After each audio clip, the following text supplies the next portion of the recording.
मुख्यमंत्री देवेंद्र फडणवीस आज नागपूर दौऱ्यावर आहेत। नागपूरमध्ये आज ते जनता दरबार भरवणार आहेत। या जनता दरबारामध्ये नागरिक आपल्या समस्या घेऊन येणार असून त्या सोडवण्याचा प्रयत्न मुख्यमंत्री करतील।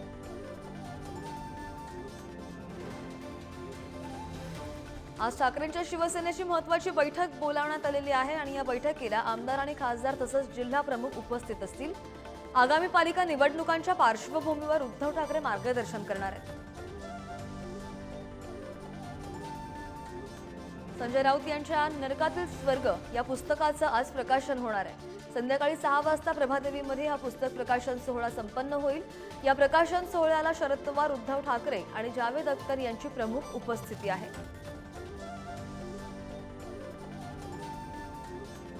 संजय राऊत यांनी नरकातला स्वर्ग या पुस्तकातून अनेक गौप्यस्फोट केलेले आहेत। गुजरात दंगलीनंतर बाळासाहेब ठाकरेंनी मोदी शहांना वाचवलं। बाळासाहेब आणि पवारांनी कायद्याच्या चौकटीबाहेर मोदी शहांना मदत केली असं सुद्धा या पुस्तकामध्ये मांडण्यात आलंय। राऊतांनी पुस्तकामधून केलेल्या गौप्यस्फोटांवर फडणवीसांनी खोचक टोला लगावलाय। मी कादंबऱ्या वाचत नाही, मी कथा कादंबऱ्या आणि बाल वाङ्मय वाचणं कधीच सोडलेलं आहे असं विधान फडणवीसांनी केलंय। कादंबऱ्या वाचणं कधीच सोडलेलं आहे। कथा कादंबऱ्या आणि बाल वाङ्मय वाचायचं माझं वय राहिलेलं नाही, त्याच्यामुळे असल्या गोष्टी मी वाचतो। त्यांनी असंही म्हटलंय की त्यांचं सोडून द्या, तुम्ही ते कोण आहे? ते कोणी खूप मोठे नेते आहेत का? छत्रपती शिवरायांच्या महाराष्ट्राला अशा कहाण्या लिहून फसवण्याचा प्रयत्न कधीच यशस्वी होणार नाही अशी टीका चित्रा वाघ यांनी केली आहे। या लेखकाला गटरातील अर्क असं नाव शोभून दिसेल असं विधान सुद्धा चित्रा वाघ यांनी केलंय। छत्रपती शिवाजी महाराज यांच्या स्वर्गासारख्या महाराष्ट्राला अशा मनोहर कहाणीया लिहून नाचवण्याचा कुणी कितीही प्रयत्न केला तरी तो यशस्वी कधीही होणार नाही। खरं तर गटारातील अर्क असं नाव संबंधित लेखकाला अधिक शोभून दिसले असते। असो, धन्यवाद। जय हिंद, जय महाराष्ट्र। आपलं स्थान त्या काळात काय होतं हे त्या पुस्तकात मांडा असं विधान संजय शिरसाट यांनी केलंय। मी काहीतरी स्फोट घडवतो, हे प्रसिद्धीसाठी सुरू असलेले प्रकार आहेत, याला नौटंकी म्हणतात असा टोला सुद्धा शिरसाट यांनी लगावलाय।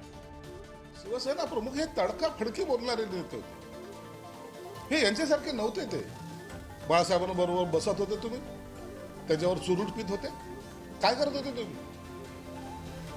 आपली असलेली पोझिशन त्या काळामध्ये नेमकी काय होती हे कधी तर त्या पुस्तकात मांडा ना।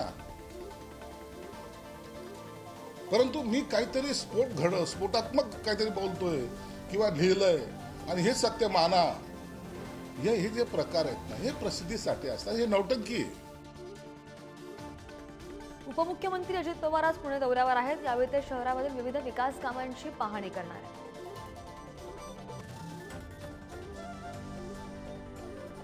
मनसेकडून आज प्रति महापालिका सभागृहाचं आयोजन करण्यात आलेलं आहे। भांडूपमध्ये प्रति महापालिका सभागृह पार पडणार आहे।